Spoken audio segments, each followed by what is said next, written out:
Hi, everyone. And I guess it was destiny. 1978, Chris O'Neill beat Betsy Nagelson, who used to coach Danielle Collins, 6-3, 7-6. There you go. And it's the same in 2022.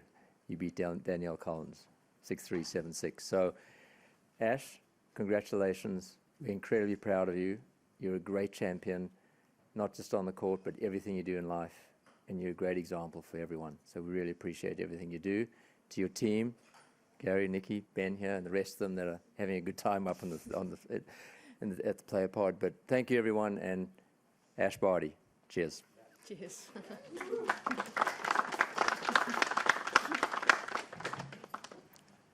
Thanks, Craig. Okay. Hi, everyone. We'll get to as many questions as we can today. We'll start in the room. We ready, Sean? All right, I'll get started with the first question. Ash, Australian Open 2022 champion, how do you feel? Yeah, it's absolutely incredible. I think as Aussies, we're exceptionally lucky to be Grand Slam nation, to get to experience to play at home is really special, and to be here as a champion of the tournament is really exciting. Okay, we'll go to questions in the room. We'll start with Craig. Ash, congratulations.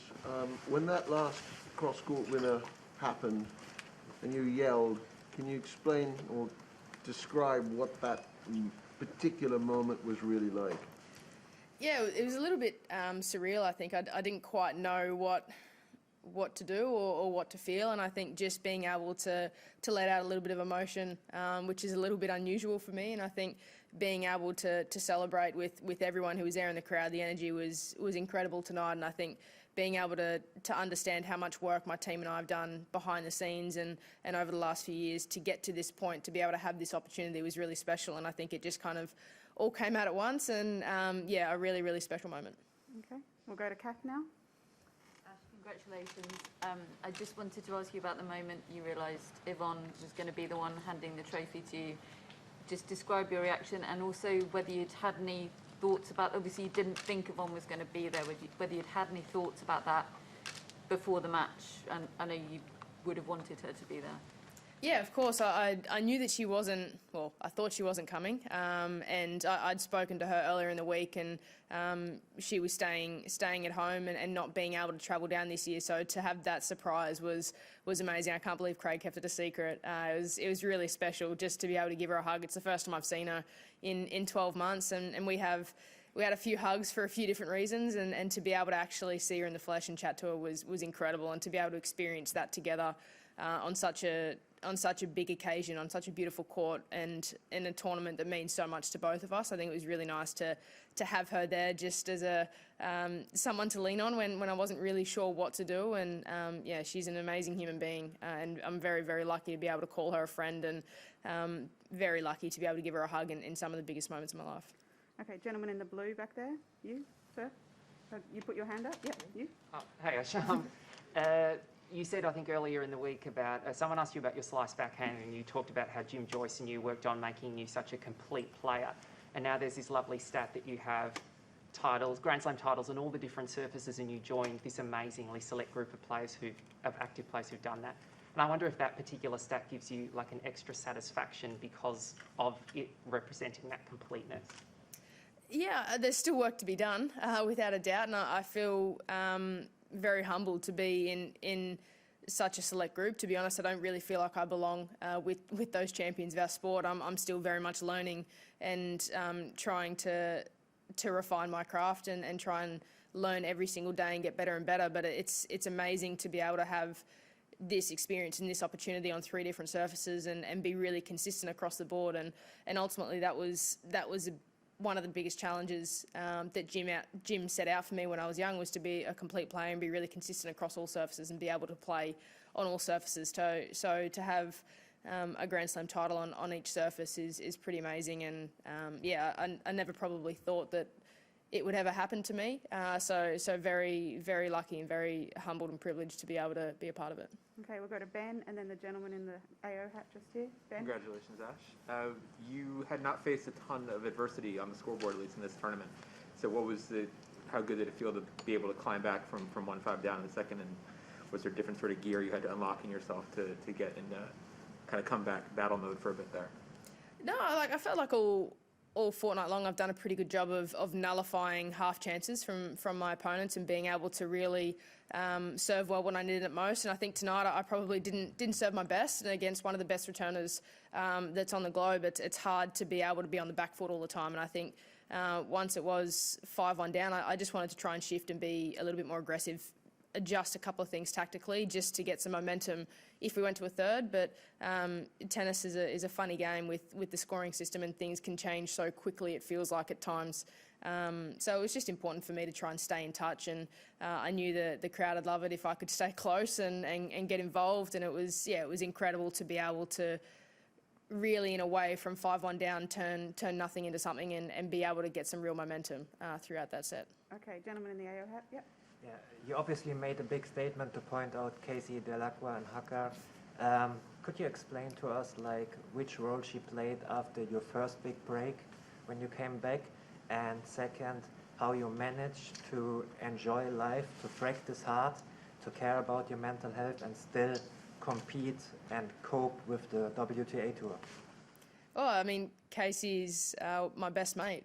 She was right there, and I knew that she was watching the match. I just wanted to give her a hug. She was one of the first people that I could see and give a hug to. And I think she's done so much for me as a person, and not just after big wins. She's been there right from the start, and I love her to death. And I think being able to share some of these moments with her is really special. And she's been a massive part of my life on the tennis court and as a personal friend. And I think being able to have that balance and understand that I'm very lucky and fortunate to be able to do what I do. I get to play a sport that I love for a living. I get to compete, work hard, and I think I just see that as an opportunity. And there are so many different things that I get to experience as a tennis player, and I'm very fortunate to do that.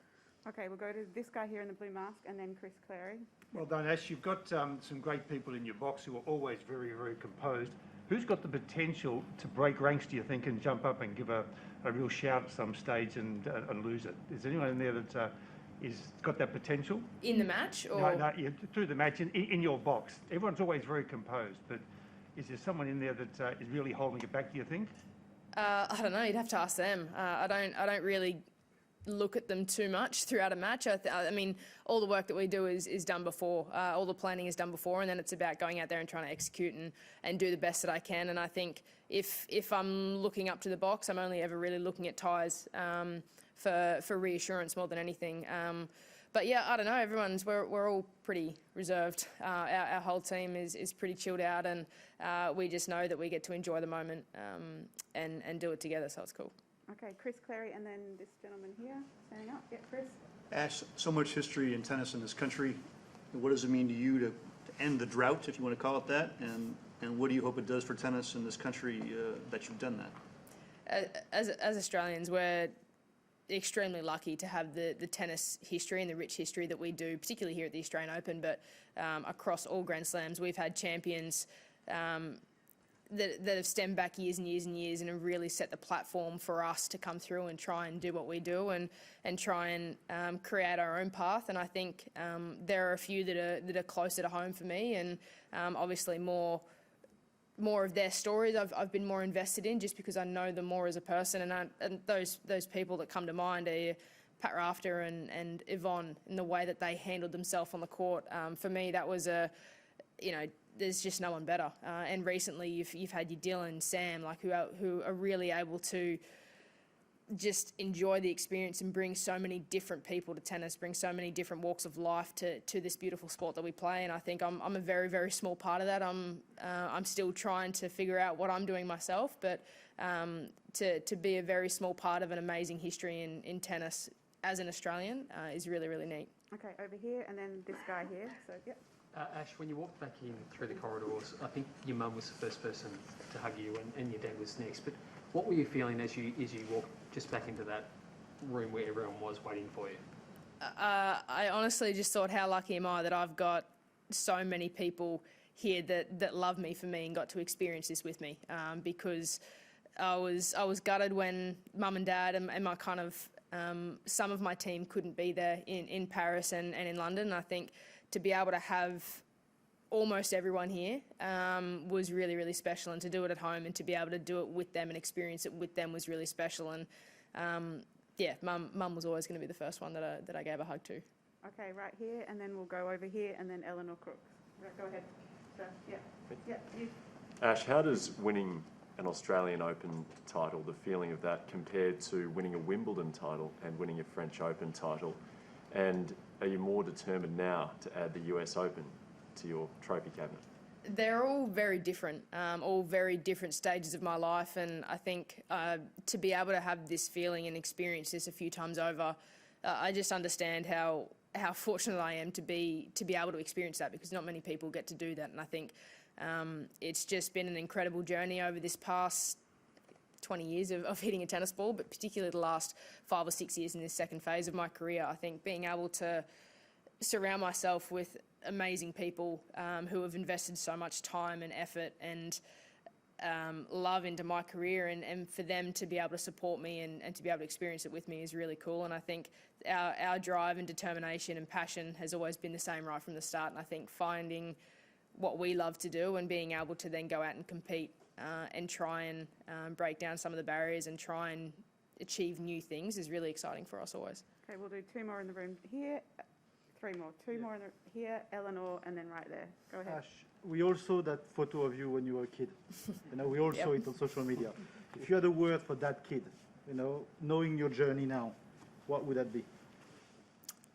Be patient, have fun, and trust your gut every day of the week. Okay, Elle? Ash, you've been asked a lot about the pressure on you of trying to win this title. I mean, now you've got that trophy sitting next to you.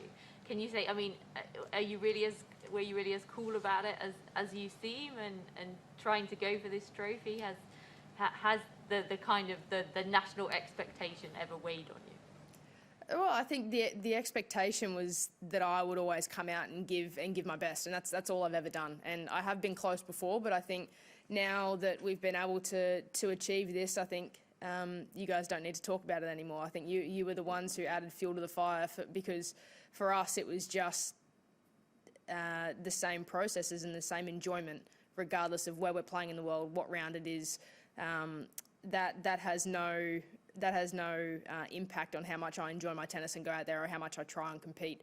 So I think being able to really simplify that and then just come out and enjoy it. I mean, this fortnight, 7 times I get to walk out onto a beautiful court with incredible fans and try and do the best that I can do. And I think that's all I could ask of myself. And now to be able to have this part of my dream kind of achieved is amazing. And I think I have to really understand that came from the processes that we put in with my team and the people that are around me, because without them, I wouldn't be half the person that I am. Okay, last one in the room right here. Thank you. Danielle, in her press conference, mentioned some of the challenges the crowd gave her during the match. And some here in the media room think it's because of the behavior of some of the players, the double Australian players that have been probably going to win the final in doubles.